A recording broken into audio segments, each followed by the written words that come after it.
I was just surprised. They're like going to let me do this. Robyn didn't just become Cody's favorite. She engineered it. And the proof is in every episode.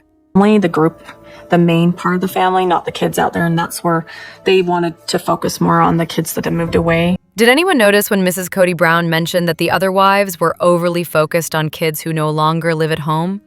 The irony is staggering. And she has 5 children that are all still at home. Every single one of her children still lives under her roof, yet she insists the focus should be on the ones at home. That statement demanded a rewind, twice. Yes, she really said that. Meanwhile, Christine and Janelle spent much of the pandemic in Salt Lake City or North Carolina. Why? I have a life with Robyn and her children. And right now, that's really... Because their husband opted to ride out COVID with his preferred wife, Robyn. The rest of the family, including the original 13 children, were essentially sidelined. Not welcome in Robyn's home, not welcome in Cody's. Yeah, just because it's really the main house, where you're gonna... Robyn even went so far as to refer to her household as the main family, as if Cody's presence alone grants it elite status. Apparently, where he chooses to sit becomes the family nucleus. It's an impressive level of delusion. Truly had kidney failure. And so there's a chance that she could be at high risk here. There's something darkly satisfying about the future. When Robyn's children eventually leave home, she'll be left with exactly what she fought for: Cody and only Cody. The dynamic will shift. Her children will grow up, gain independence, and make their own choices, freed from the tight grip of constant control. The concern Robyn shows for the children seems limited to those living under her roof. Truly, Savannah, practically invisible. The contrast is telling. While other parents prepare themselves for the heartache of letting go because that's what raising children means, Robyn clings harder. Not out of love, but fear. Not fear for the children, but fear of losing control over them. And that's the tragedy. Not just for her, but for everyone affected by her choices. Karma, one hopes, is keeping track. Cody Brown didn't change. He's been like this all along, and here's the proof. Oh, she's going off to have a major surgery done, and I can't hug her. When Isabel required major surgery for a serious spinal condition, Cody chose not to go. Despite the significance of the procedure and its impact on his daughter's health, he stayed behind. Oh my gosh, it's Daddy! Cody testing negative, it was just such a relief. Yet, when Aurora, living in the same household, was separated from him for just 10 days, he was inconsolable. He wept openly, overcome with emotion from the brief absence. This contrast is striking, especially when compared to his reaction to Maddie's wedding.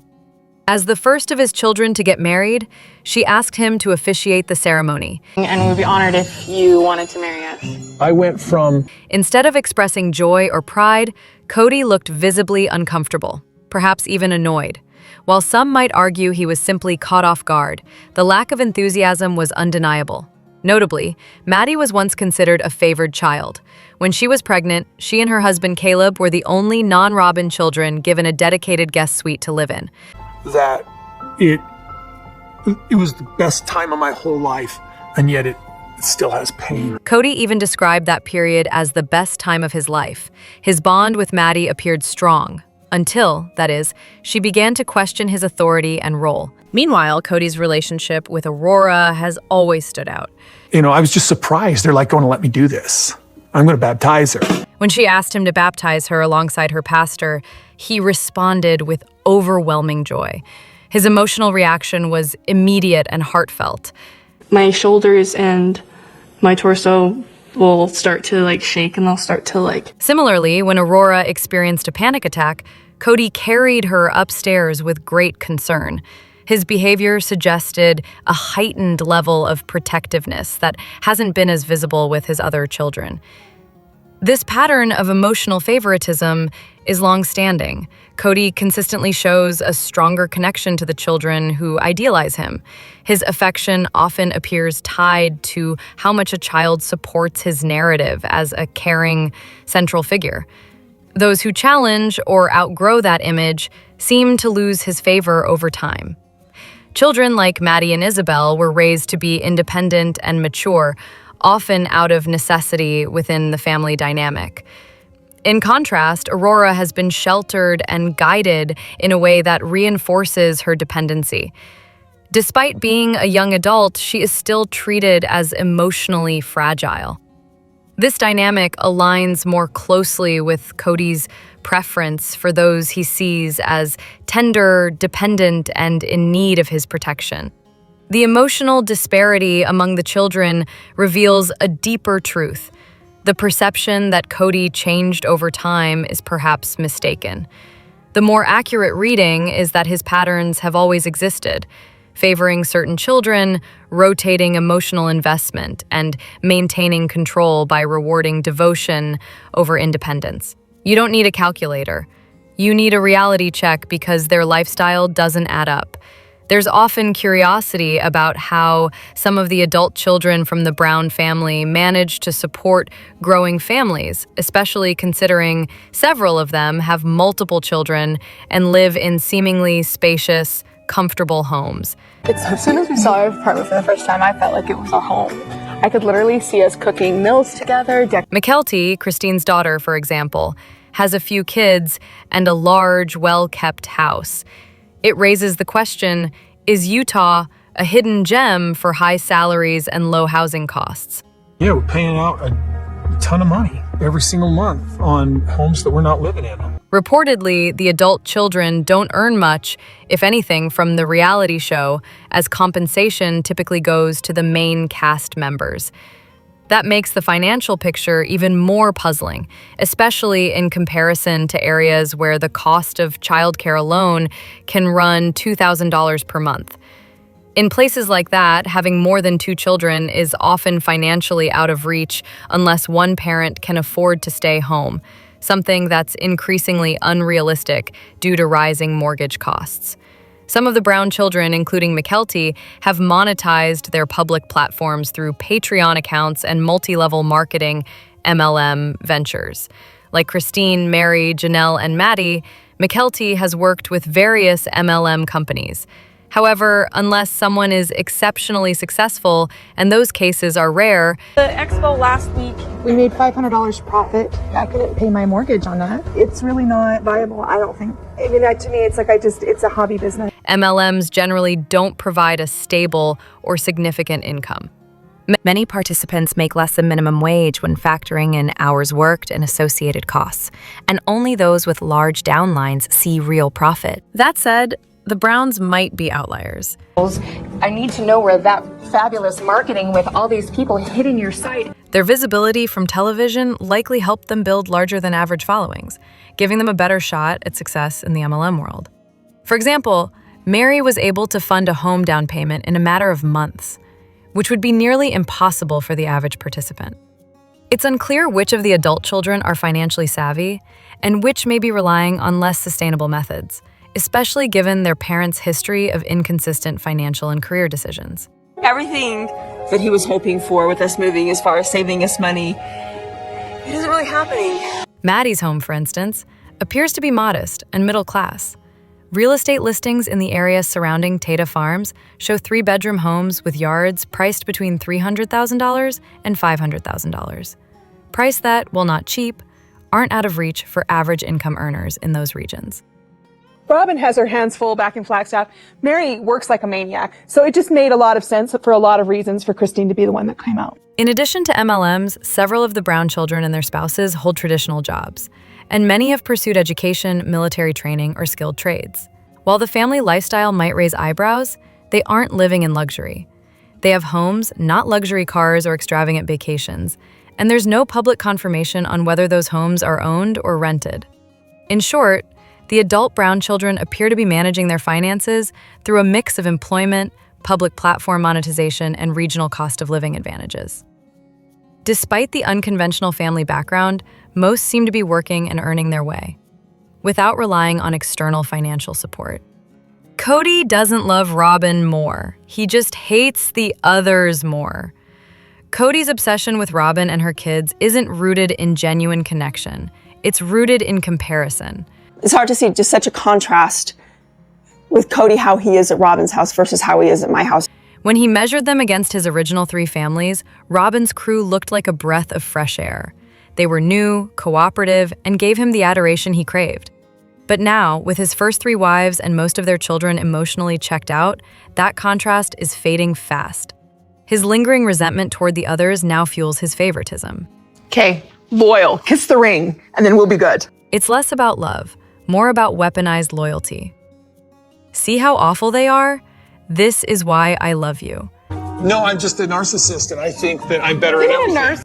It's classic narcissistic behavior. He thrives on drama, conflict, and being the center of emotional chaos. Now that the other families have disengaged, he's left with silence. And silence doesn't feed a narcissist. The truth is, he'll likely get tired of Robyn too. Just like he nitpicked and discarded the others, he may start to see cracks in this perfect image he built. His love seems to rely on having someone else to look better than. I do think that there was a cycle of love bombing and then And when there's no one left to villainize, boredom sets in. That's the pattern. He gets bored, seeks validation elsewhere, and repeats the cycle. The problem now is that there may not be a next. His reputation is tarnished, and his behavior is increasingly transparent. The supply of new admirers is running low. Whether Robyn and her kids can hold his attention depends on how long they continue to play the game. Robyn seems to have trained the older girls to keep up the praise, but the younger ones, particularly Ariella, are unpredictable. Ari, stay away from everybody. I'm trying not to get frustrated, but I'm the one chasing the kids. Ari seems immune to being controlled, and yet remains his clear favorite, spoken of with pride he rarely expresses for his other children. Solomon, once the golden child, now appears to be fading into the background. For David's sake, David Woolley's sake, Christine has to destroy my character. And if one of the ex-wives were to find happiness, especially in a new relationship, it could tip him over the edge. His fear of missing out and inability to accept being outgrown would clash hard with his fragile ego. The emotional fallout could be immense. It's like I'd like to run away from my life. Just escape, At the end of the day, he likely already feels trapped. Admitting dissatisfaction with Robyn would mean acknowledging he failed not once, but 4 times. That level of accountability isn't in his emotional toolkit. It's ugly, it's sinister, and that's the wolf you want to starve. Cody's behavior is textbook narcissism. Fear of abandonment, shallow connections, emotional manipulation, intense pride, cycles of devaluing and idealizing, and a chronic inability to finish what he starts.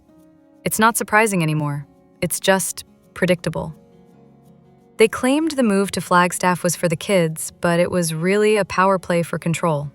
Home, it's felt like home for 5 years. And now, I hate to make money part of it.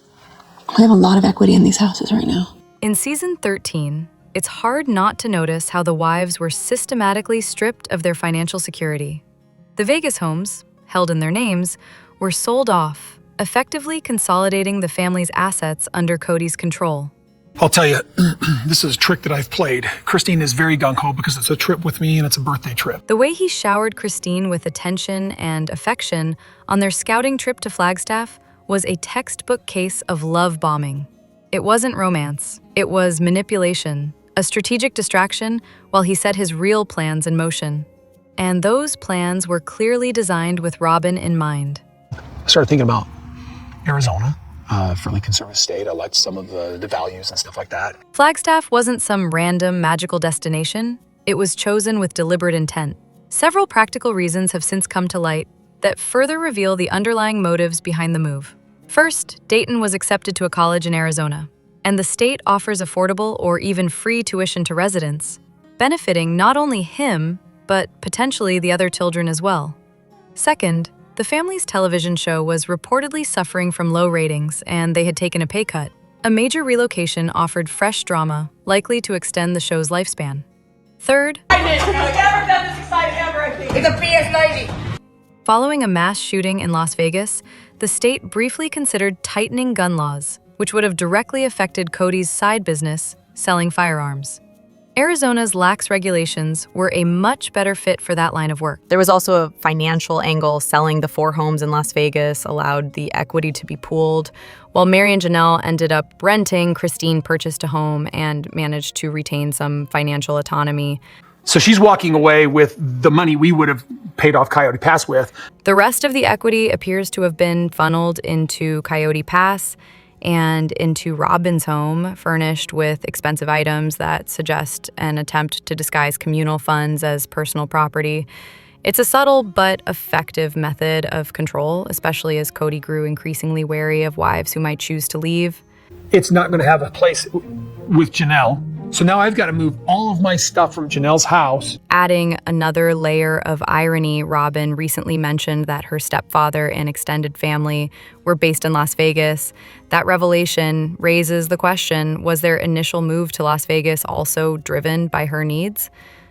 I am your father, and whether I'm right or wrong, Everything from the moves to the money seems to orbit around a single priority, and it isn't the unity of the entire family. the house that we're renting has been sold. We've only got 4 or 5 more weeks before we have to be out of the house. They got the McMansion. That should have been the end of it.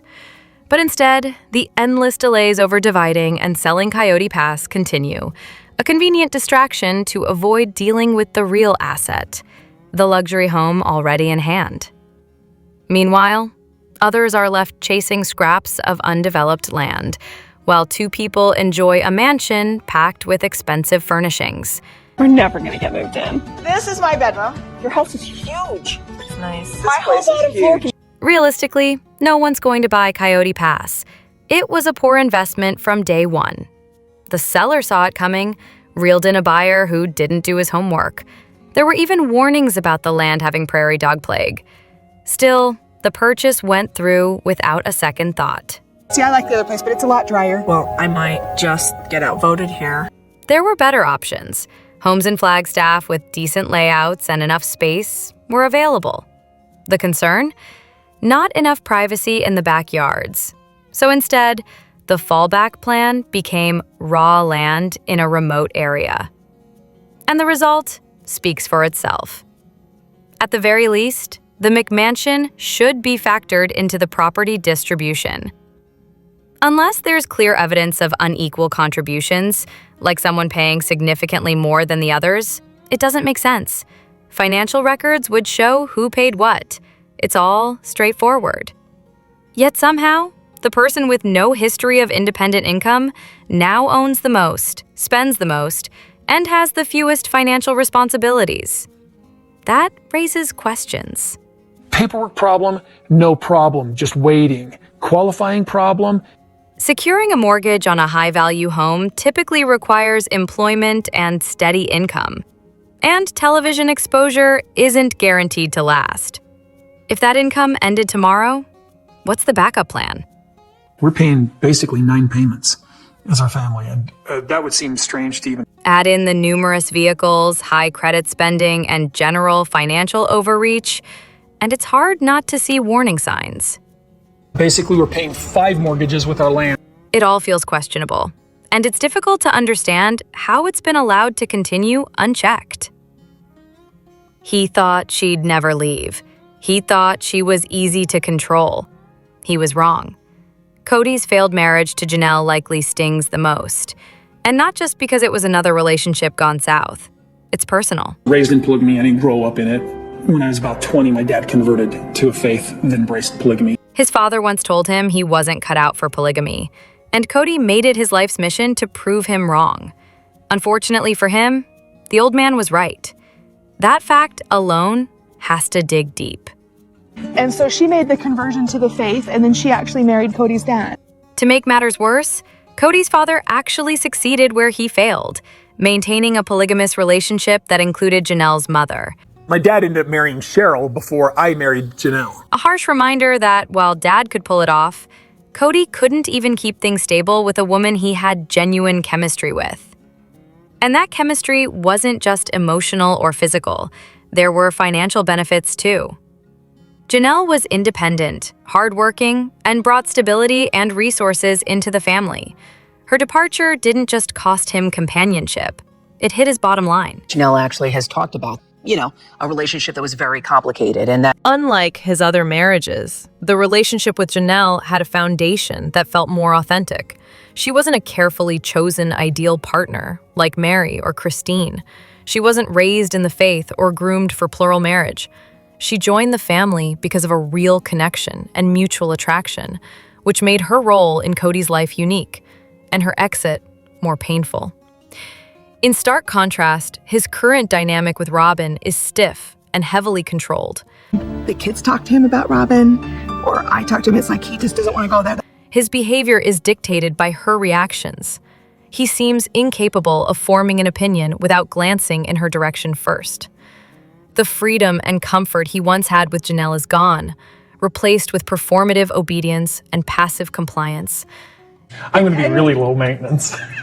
But I knew myself. I knew that I didn't need a lot of... Janelle represented a kind of safe space for him.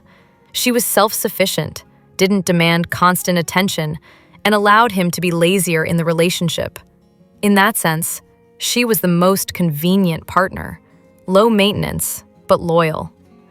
Losing that kind of stability cut deeper than he likely expected. The deeper issue, though, is rooted in Cody's long-standing need to live up to his father's legacy. So I served my mission for the Mormon Church, and I came home from that mission. After returning from his LDS mission, he found his family had transitioned into AUB polygamy. For Cody, love and loyalty became tied to religious obedience and patriarchal success. His father set the standard, and Cody was determined to surpass it. But as his own marriages unraveled, that fantasy collapsed. He wanted to be the face of modern polygamy, the man who got it right.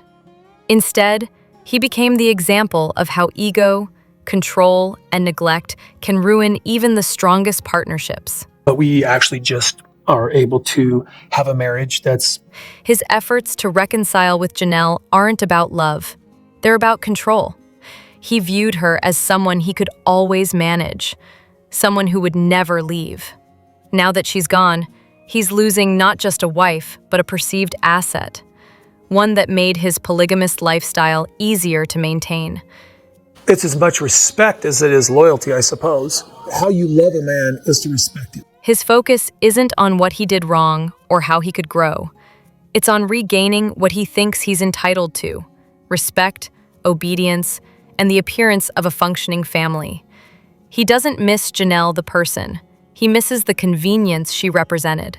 And despite everything, he still refuses to accept responsibility for the breakdown of his relationships. In his mind, he's the misunderstood patriarch, never the cause of the chaos, only its victim. You made it to the end. Thanks for sharing this space with me on Reality Nexus X. There's more to uncover, but for now, I'm Elena. Take care of yourself and ta-ta for now.